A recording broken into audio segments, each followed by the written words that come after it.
Well, it's an honor. Excuse me. Goodness, you want this to be great. If you have some water, it'd be great.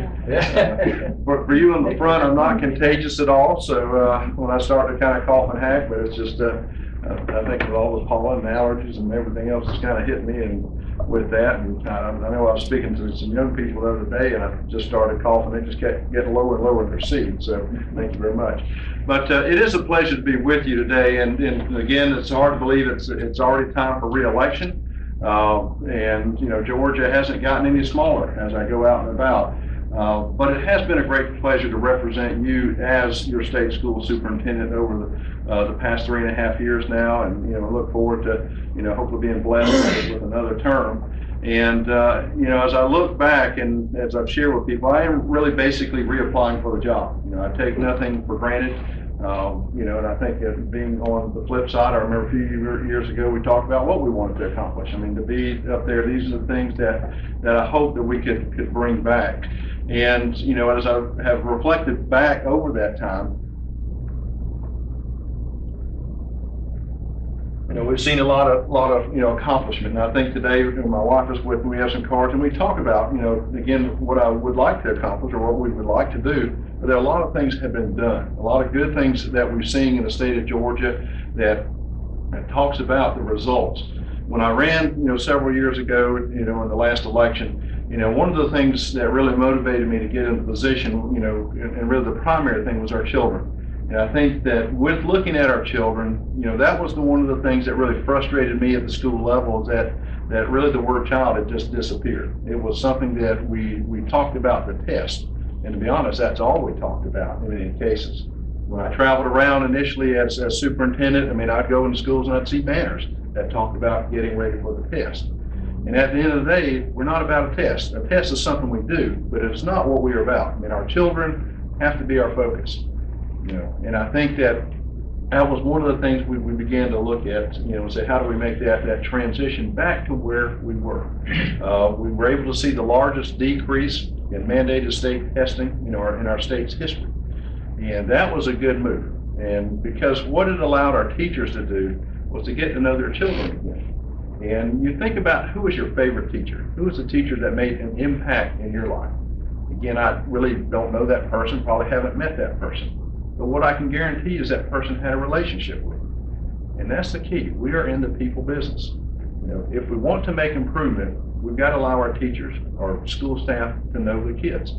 And I can think of the teachers that made an impact in my life, and they knew me, and they took time with me, and they kind of nurtured, you know, my strengths and looked at my weaknesses, and again brought me up to where, you know, I needed to be. And so that, you know, continued to be and continues to be a message for me as well, that, you know, first let's, you know, let teachers do what they need to do, and then basically get to know their children. And the education things will, again, you know, will naturally take care of themselves.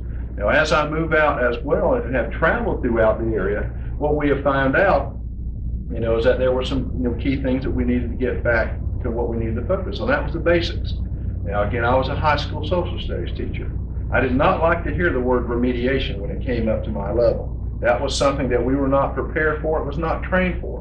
But also I've worked in the elementary area, and my wife is with me today. She was an elementary teacher for 30 years. And as we looked at that, you know, it was very imperative that we began to focus on the basics. And I think for myself, reading is the most important skill that we can transfer. Again, as I mentioned, I grew up in a military family. And my mother, you know, I remember book clubs and things that I ordered books all the time. She encouraged me. In fact, you go up to my office, you see my entire collection of Dr. Seuss books that I had when I was a child. And my staff kind of jokes about the age of those. I said, yes, they're the original, all right? But, you know, with that, the key is that you would have to sit there and read. And I think, you know, I don't care what class you take, where you go in life, you have to have reading. I mean, when the kids pull out, you know, the little phones and stuff like that, they're reading all the time. And so it's being able to comprehend and make sense with that. And so right now we have made a big push in the state to put emphasis on that.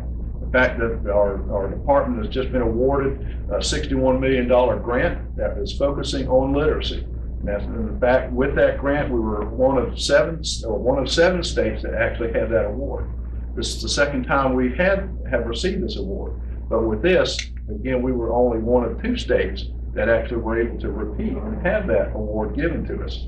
And as a state, because of the strength of our literacy program, we received the highest amount of any state. So again, our commitment is to make sure that we continue to work at reading and literacy and to make sure that, continues to grow, because that will open up, opportunities for our kids. And also, of course, looking at math as well, it's extremely important by the time our kids leave fifth grade, that they can add, subtract, multiply, divide, and I think begin to look at fractions and decimals. Those are things that, again, are basic skills that you have to have a good foundation. And again, and one of the things I share with people, and I work downtown, and I see all these large buildings there. And I'll ask people, so what's the most important part of that building? It's not what you see, it's what you don't see. It's that foundation that's underneath it. And if we get our foundation right, then that means our kids can build a life that goes up to the sky. So that's, what we look at. But also realizing, again, going back to one of the things that I was very passionate about, that we needed to look at, the whole child. There are more classes and more things that can benefit education. Again, is what we saw during the No Child Left Behind era, the race to the top, is that some of the classes that probably were some of the most important, we began to cut back. One of those areas was what we refer to as fine arts. That's your art, band, music, dance, drama. That was something that we really kind of dismissed and pushed to the side. But you can guarantee, but I can guarantee you, it has a great impact on a child's ability to educate and learn, because it opens up the creativity part of the brain, the imaginative part of the brain. Again, the part that basically takes all the foundational stuff and begins to apply it. For 23 years, we did not even have an individual who even focused on fine arts at the Department of Education until I came on board. And so this year, and again, as the past couple of years, we've seen a great increase of involvement and really emphasis on bringing back the arts.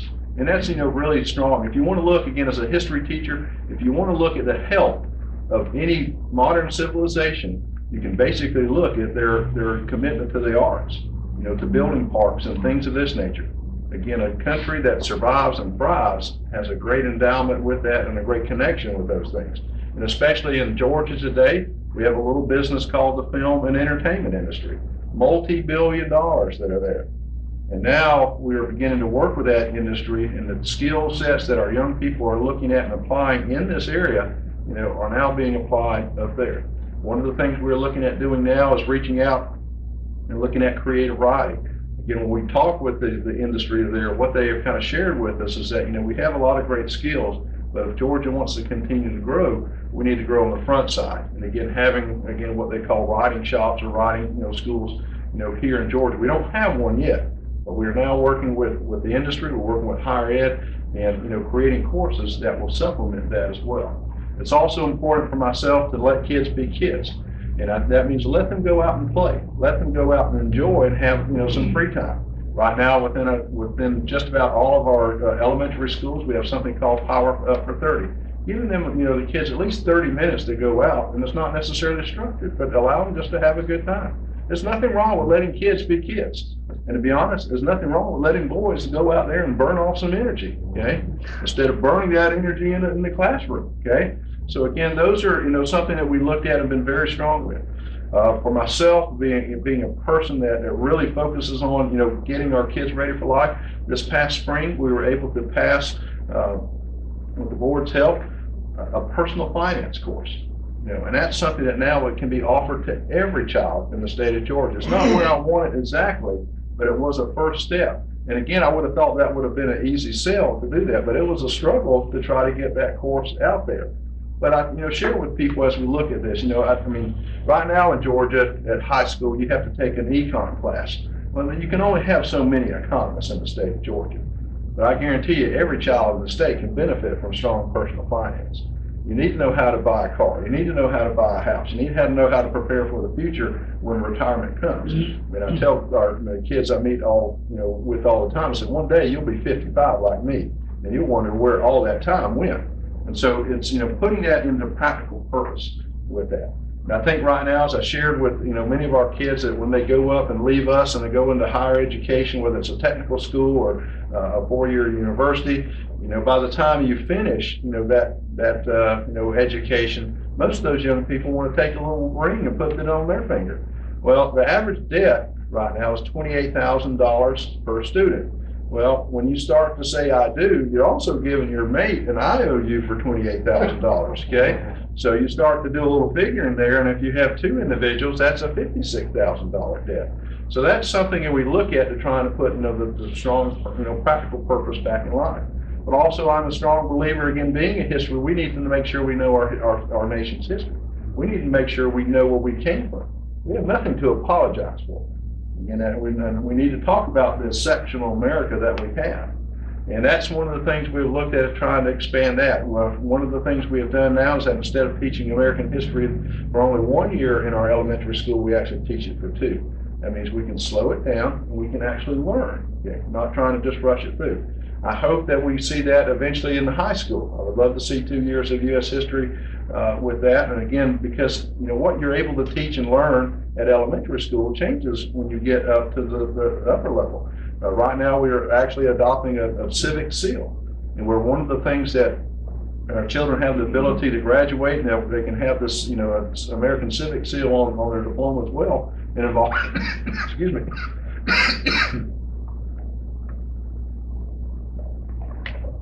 It involves a civics piece in which they get out and they're involved in their community.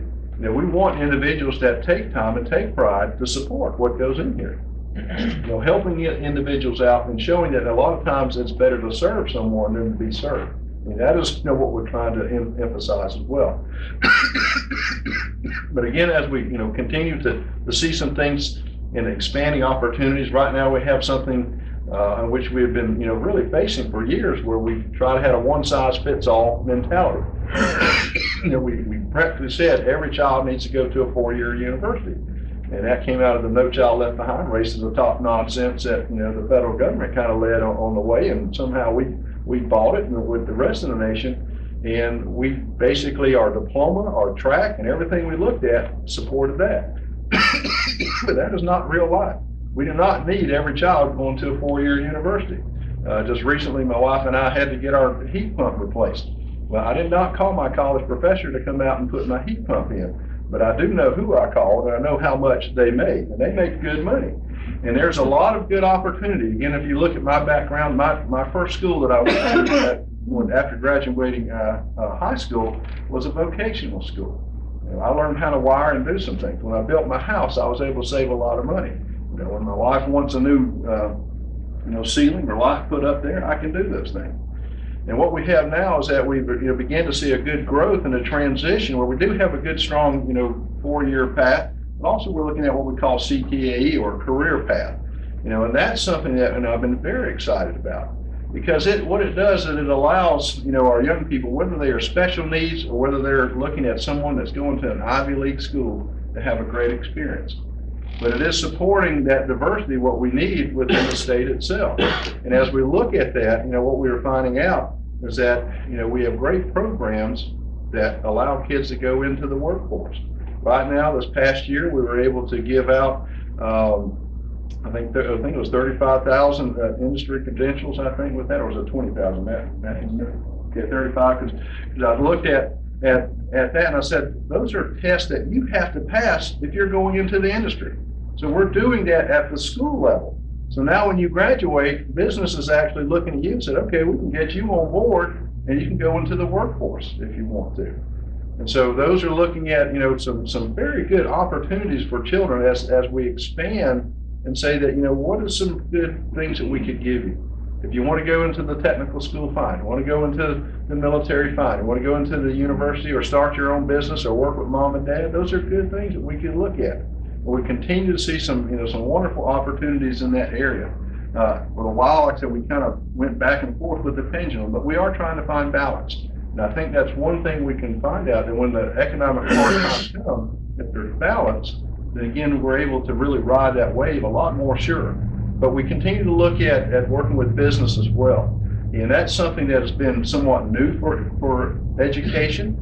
For many, many years, we were good about building us some nice little castles. And we decided who could come in and who could come out. And as we look at that, we're now talking with business. We're talking with business at the local level to say, is there something that you need, a course or a pathway set of courses that will support a local business?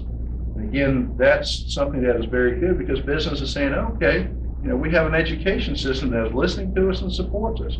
Again, a couple of cases would be that down in Columbus, they have a little business called Pratt. Well, Pratt builds jet engines, but we have students from the high schools go in there and building jet engines. And again, with the internships, and again, I think we had roughly about 20,000 internships in the state this past year. What they're doing is that we're giving you good money, but they said if you stay with us, we'll pay for your education, you come back and work with us. We've seen it down in Houston County with Frito-Lay. They needed an industrial maintenance pathway. We were able to work with them. Up in Augusta, we had the Military Cyber Command come in. Well, we were able to do something with cyber security and create courses with that. Elbert County, they had a mining industry. Well, we created, courses and pathways with that. So again, expanding opportunities, looking at, listening to our local districts to make sure that we can align and support what you have and what your needs are. And so that is really, for us at the department, we are really pushing to be very service oriented, not to be a compliance and consequence bureaucratic agency, but actually something that helps you out. Again, we have roughly 181 school districts in the state, 2,300 schools, and they're all different. And so we have to be nimble enough to listen and make sure that we can support what goes on. We cannot micromanage from Atlanta, and I know you cannot micromanage from Washington, D.C. That is not, possible. So we are committed to making sure that we have great opportunities, for our children. To say that, are we where we need to be? I will say, no, we are not where we need to be. But what I can look at is that the growth over the past 3 years has been phenomenal. Right now, we have the highest graduation rate that we have had with our new cohort model in our state's history. We're actually over 80%. And again, what I look to see is that by 2020, we will meet or exceed the national level. And that will be a first for Georgia. So our trends look pretty good with that. And again, we see with some of the testing, which reassures that some good things are going on. With our SAT and our ACT, which are nationally linked, we're seeing great trends. We are actually bucking the national average and going up. Within ACT, we were ranked, I think, within the top 20 in the nation. SAT is a little bit different just because the number of kids that we actually test, I think half the state or half a nation, test less than 25% of their kids. The top state actually only, test 2% of their kids. Now, I'll be honest, I'll put the 2% of Georgia against the 2% of anybody in the state or in our nation. So we see, good things going on, in that area. And again, as I shared with the graduation rate, looks good. Our reading, scores, we talked about that. With our growth, we are around number 6 in the nation as far as looking at our reading growth and improvement. So, those are good signs of what's going on. If you're part of the CTA area that we're talking about, and you're a pathway completer, that's a 96% graduation rate. Okay, that's pretty good for those individuals. If you take one advanced placement class in the state, we're just taking one class, that's a 98% graduation rate in the state. If you are a part of our military families, again, which I'm very proud of, and again, being a military child, within the state of Georgia, they are right at a 90% graduation rate. So we see these trends that are going. And so, it is my hope that we continue to open up flexibility. Again, as I look at the next 4 years, I look at our kids, I look at our teachers, there's a lot of stuff that's in the middle. And we have began to pull that stuff out. So there should not be anything between that teacher and that child. And so that's our commitment. That's where we are at the state. Again, right now, the session is is open. So, I can't take any donations, but I will be glad to donate you some signs. My wife has some material as well. You can go to woodsforsuper.com. That's the website. And if you want to become involved, we would love to have you just to represent us here on a monthly basis and just say, hey, Richard's out there, and just to kind of draw people to that. But that's kind of where we are. And so I appreciate your time. And if you have any questions, that's fine. Yes, sir. Big thing in the news nowadays is school security.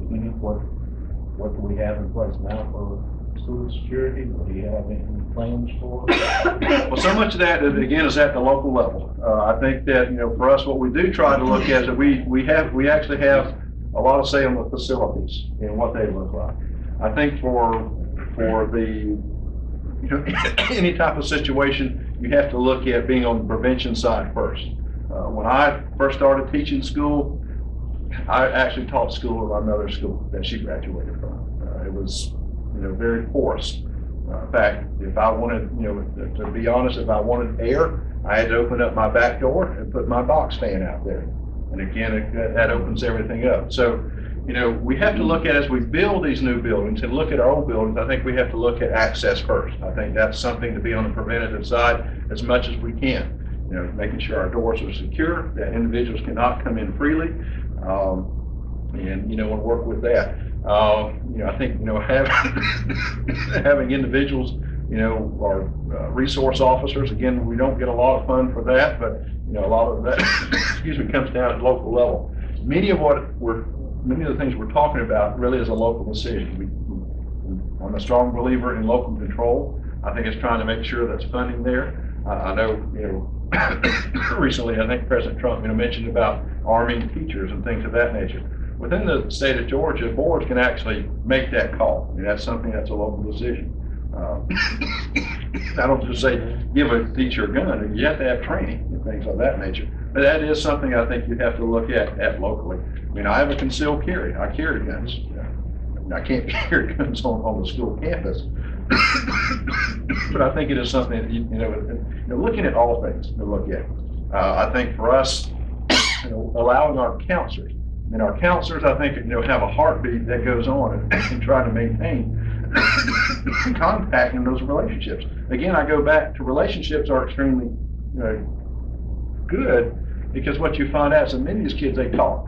I had wonderful relationships with my kids. I probably knew more about their lives than their parents knew about their lives, to be honest. And that's because of listening. And what we can find out, if there's something going on and something that is being, whether on Facebook or some of these other social media things, then there should be some type of monitoring for that, and the kids could kind of share with us. So I think it is trying to do some things proactively.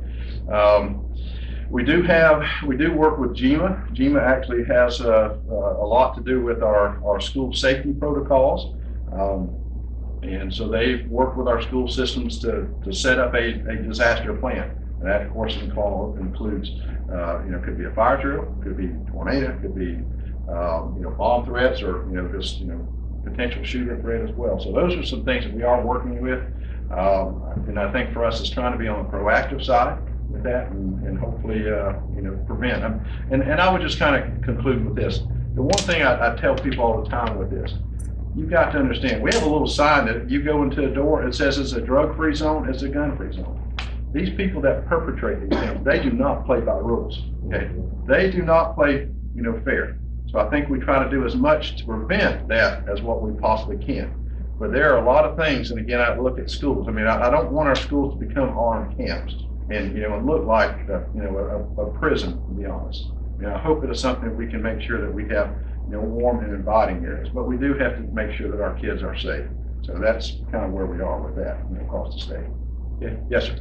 I appreciate your kind of being for all of the above, and just a quick note here in Bartow, we do have the internships. The community came together. We have the College and Career Academy. The Move On with Ready's been a success, which has actually highlighted how a lot of our students really are ready to go on into these other fields. And one of the minor issues that we're having here, and it's not really minor because it affects all schools, that when students choose to move on and get their GED, it doesn't count as part of our graduation rate. And even now, we have some board members that feel like if we don't keep GED people from being a substitute, then they want to encourage people to get their high school diploma, not their GED, which I think is wrong. And with the new GED, you score high enough, you get 10 college credits. You score a little less than that, you don't have to do the placement tests and all that. So I'm not sure how we address that, but if you could be an advocate for the state to not let that hit our graduation rates, because it doesn't really tell the whole story. Yeah. Well, there again, we're trying to look at things where the schools unnecessarily get dinged or penalized for something they cannot control. Some of it we continue to look at the federal government, and we work with them to make sure some things may not necessarily be directly with us. We actually have a sister agency called GOSA, or the Governor's Office of Student Achievement. So when some of these things come up, it may not be us as a department that are actually deciding some of the things you're talking about. So We continue to look at that. I think in the area of special needs as well, it's been, where the kids can stay for a period of time. And I'm hoping we can, find out some ways in which we can address that. Because I do think it's unfair. I mean, ultimately, we want to make sure that we provide our kids with opportunities. If they can, look at a GED, I think, and talking with the technical school who kind of host some of that, I mean, the biggest thing is the cost of the test that stands, in a barrier. But hopefully, what we will continue to see is that as our graduation grows up, that population goes down. I think you're right with dual enrollment. That offers some great opportunities. And again, for those that not familiar with dual enrollment, what we basically do is allow our kids to receive college credit. They can go to a technical school, they can go to a university, or even cases where you have the actual professors and gaining credit, at our schools. And so right now in Georgia, you have the potential of actually graduating with 2 years of college credit. Okay, and that's by the time you leave high school. Well, if you throw in conjunction with that, with Pope Scholarship, you can have your entire undergraduate degree paid for. Now, again, where I go back and I talk about the personal finance, remember that $28,000 I talked about? Well, that's gone away. And so those are things that I think we're showing more relevance. We're showing, kids there are great opportunities out there. And so we continue to work with them and work with business with internships. So I think that's opened up a new phase. Oh, yeah, no pays for it. So that's good. I have a daughter that graduates this year, and very, very good program. The only minor issue I have, the schools love it because we're getting paid for not teaching kids. So somewhere in my conservative brain is saying, should we get money for not teaching kids? Yeah. but I love the program. The schools are happy because they're getting the money. The colleges are happy because they're getting money. And we're happy with the state. In fact, I watched in a room at Georgia Highland where they were talking about the impact fees. I remember, they said, well, we need to get with so-and-so. I called Paul Battles, and then he called, down in Atlanta or whatever, and they got rid of those fees around. They were never really meant for that purpose, and so it was keeping kids that could get hope. But it was only maybe like $150 impact fee, but they couldn't do the program because of that $150. But that being removed, it actually opened it up to more of our students. Yeah. Well, again, I think really it's relatively new, so I think we're going through some of the birthing pains with that. And I think you're right as far as being paid or not being paid. It's at some point you reach osmosis, and there will come something. If you want to open it up or expand it in a quick way, then sometimes we feel like we're underfunded. So on that side, to a point. But yeah, I still like that thought of getting paid for not doing something. Well, that's again for my conservative brain, I agree with that. But again, I think for us it does open up some some opportunities and stuff. Yes, sir. All of these endeavors that you just mentioned, they're all very positive. In a public meeting at the school board a few years back, and we had the millage rate, okay, and the board wanted to increase it. So there were several people, including myself, got up and spoke to the board. Dr. Hopper, the superintendent, later sent out letters of invitation for us to come, a few of us to come back to do a presentation. But for me, and he had all these figures and all on the screen that went through. And he said, the reason we can't do anything, he said, everything is going up, and I understand that portion of it. But he said, the state is not giving us, and he did, I think, 5 years. And the amount of money has decreased. And so they're caught up with having the requirements that the state mandates, and then they don't have the funding, or they may have the funding, but it's been reduced drastically. What's your stand? He's talking about QBE. So sometimes we actually get more money than we did the previous year, but we still call it a cut because of austerity, because we were supposed to get this much. But in reality, I get it, because they were complaining after 9/11. Well, the state did this and this, and we actually had the same percentages we were receiving. In my thought process, and I said to me, are you wanting us to cut law enforcement? What do you want to cut? Because I actually admired the legislature for what they gave us and how we still get money. But also Bartow, their population has gone down That's right. in the school. Yeah, over- Because we were, when I Oh, we was had working there, much was higher pushing 15,000, now they're well under 14,000. we were spending millions and millions. So that more, a lot FTE less dollar- than we were. Would not be the same, and it would look like it's less, because you don't have the numbers But to you're not teaching justify as many it. students was my argument back then too. I said, we're Right. not teaching as many, so we don't need as much money. Mhm. Well, I think that when you look, of course, at what we call QBE is our funding formula. It goes back to 1985. And to be honest, it was never fully funded across the state. But we need to really look at revisiting the funding formula. I mean, we've tried several times. I know Governor Deal, has had some things. So I think that with that, it is something we try to negotiate. And I never make excuses. I know for us, I have a budget and I work with it. And I make it, try to make sure it works. And I think for those individuals, like I said, it will vary from county to county. When I look at what people around what I consider the metro area, a lot of schools you're very blessed. Now, when I go to Southwest Georgia, that's a different world down there, to be honest. And it is trying to find some balance with that. I mean, funding is always, I'm a taxpayer as well. I go down to Tift County and I think we have a pretty substantial millage rate down there that we pay. And it's always, I think, where we as a state and I've heard the issue go back and forth and I think that's where we work with our legislators. I mean, that's part of the process we do. And we talk with them, we work with them, we work with the governor, lieutenant governor, and try to do the best we can. But I do think our funding formula needs to be revisited. I don't think there again, I think it's pretty restrictive. Within the state, we are trying to do some things, working with our federal government. Again, for many schools, we have a lot of poverty in the state, so we have what we call Title I funds. Well, what we try to do is that instead of just saying, you can only spend money in this little certain way, and whether you need it somewhere else, it's got to be here. So a lot of the school systems didn't even pull down the money that was there because they just couldn't spend it because it was so locked. With our title, we do have a pilot that we're working on to really make more of a block grant type setting and expand the opportunities for schools to use that money a little bit more efficiently. To some degree, maybe that's something we need to look at with, with our, state funding as well. Yes, sir. When you talking about Title I, when I was in school, I have 33 plus years in education as a teacher and administrator. And when, not initially, but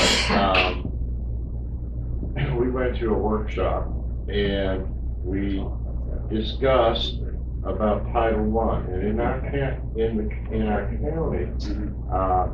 we could do waivers, okay? And to the point where when the money came in, we had X number of dollars from Title I, and then we had to spend it in a certain way. Yeah. And then there were needs at our school that we couldn't use it for. So to the county, it was a process, but we did waivers. And some of the money that went up into upper administration at the local level in the county, we were the 12th largest county school system in the country. And so we got that money, plus we got some of the money that was in the upper administration that came to the schools. Yeah. And then my staff, we looked at what I needed, and then we developed that. We had 2 computers in the entire school. So that was the focus of year 1. But I think it's really good to take that money, bring it to the local school, and let them decide, and of course there's accountability to all of this, and let them decide where to fulfill the needs of what is needed, Yeah. Well, and again, for myself, I really truly believe in local control because your kids, deal with them. Because this year, I think by the end of this school year, I'll probably have visited all the districts in the state. And it's taken me 3.5 years to do that. So you can see how can I connect, on a basis and work, and do. So that's why, we really need to look at support and giving you the flexibility. I think we still have the accountability pieces in there. But I think, again, just a little bit of common sense can go a long way. And that's one of the things we try to work with. If we could define what adequate education, because as you already know, the Constitution said the state shall provide an adequate. So if they could decide what that adequate amount would be, Yeah. that would help all of us. I don't know if that's just a dream to have that. Well, there have been some discussions that I think probably I'm looking at maybe trying to bring in folks, and let's really look at it from an educational standpoint with community and say, listen, this is the needs of the state. Because again, how you spend money looks different. Again, down in South Georgia, we have a lot of counties, we have a lot of buses. And to be honest with something, if diesel fuel goes up, that can kill a local budget down there. It did a few years ago. A few years back when I was at Irwin, when diesel went up to close to $4 a gallon, that was like $600,000 that the state did not pay for. And we had to come up with it. So I think you have to look at educational needs really based on where you're at. It's not necessarily, again, the one size fits all. But that's where we're looking at the place. I love that one size doesn't fit all. Yes. But in 7th grade, 8th grade, middle school, we're kind of the stepchild. Because I teach 7th grade. We're the stepchild. We're still one size fits all. And the literacy, I understand, and we're doing extra things. I teach science. I'm teaching Greek and Latin to kids who are reading them at 2nd grade level. Yeah. And something has to be done. And I understand it's just now starting, but we need to look at middle school and say one size doesn't fit all there either. Yeah. Well, and this is where I'm looking at the next term. To be honest, there's been there was initially when I stepped on, there was some pushback about we had to stay lockstep with everything. And again, kids do not learn lockstep. Our testing does not learn lockstep. And that's where I think trying to look at what are some options, because we got to catch those kids up. It's not so much, because what happens to elementary affects you. Exactly, because these kids have just been placed. And I understand that's a local thing, I understand. But there needs to be something that says if you can't read in 3rd grade, you don't need to be put in 4th grade, and you certainly don't need to be in 7th grade. And we have kids at people at Georgia Highland, they're in remedial classes. Yeah. You shouldn't be in college if you're in a remedial class. That's ridiculous. Yeah. Well, I think we're seeing at least some mentality that beginning to shift. Again, this is not something where I have absolute sway. I have to work with people. And part of the problem is, I can't even tell you how many hours I've been in conferences with parents where nothing changes. Yeah. And I know you don't have this, but teachers are required 200%. There's absolutely no responsibility on the parents or the students. Yeah. Seriously. Yeah. Because we have these conferences and nothing changes. Yeah. Yet I'm pulling these kids off the bus, taking them in my room before school starts, trying to be the parent sitting at the kitchen table with them. Yeah. Well, and of course my wife would probably agree with me on this. The family is the most important unit. They will always make the biggest difference in a child's education and a child's life. And we really do not have a lot of direct control in that area. I can tell you all the things to do, I can give you the advice. Exactly. But, for us, that's where, again, I applaud what our teachers and educators, we're doing the best we can. And because the family has greatly changed. When I was growing up, when we were growing up, mom and dad were together. And again, I talk about, within Georgia right now, we have about between a 50 and 60% divorce rate. That has a big impact on what happens in school. I tell people, what happens at home does not stay at home. It comes to us. And it's just a different world that we deal with. But I think going back to your original point, we are looking at some things, and my plans are to look at giving us some flexibility of some of the courses. Because right now, what is driving, education is that test. Yeah, and it's like, don't let the test drive the education, let the child drive the education. I know, personally, I'm a science teacher. Yeah. And so I love science. Yes. But where science is on the totem pole as far as it's considered? It's down here at the bottom of social studies. Yeah. And all that matters is ELA and math, because that's where the test is. Well, it is, but I would say this, I hope that at the local district it is placed on an even keel. Now, some of the things we're looking at, how do you integrate? Of course, we have something now called our Science, Technology, Engineering, and Math Initiative, STEM initiative.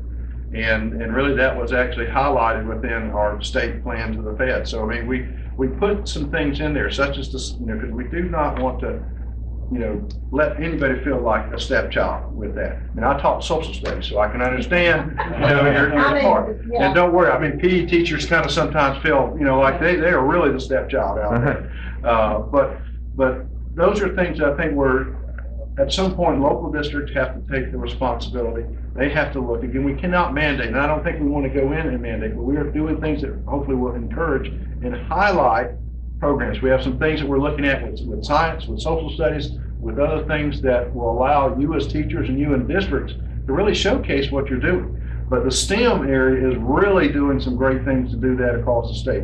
We have about 70 schools that are STEM certified right now. We have 1,100 schools that are waiting to become STEM certified. So that's almost half the schools in the state of Georgia that are looking to have that connection. And that's what I think does a good job, because it integrates the learning. And so, oh, this is why I learned this, so how does that apply in science? And I think even for us, as we develop standards and things of this nature, we need to make sure that if we're talking math, well, there's a lot of science you can put in there. I mean, you talk about music. I mean, when you talk about music, I think, guess what 4/4 time is? That's nothing but fractions, okay?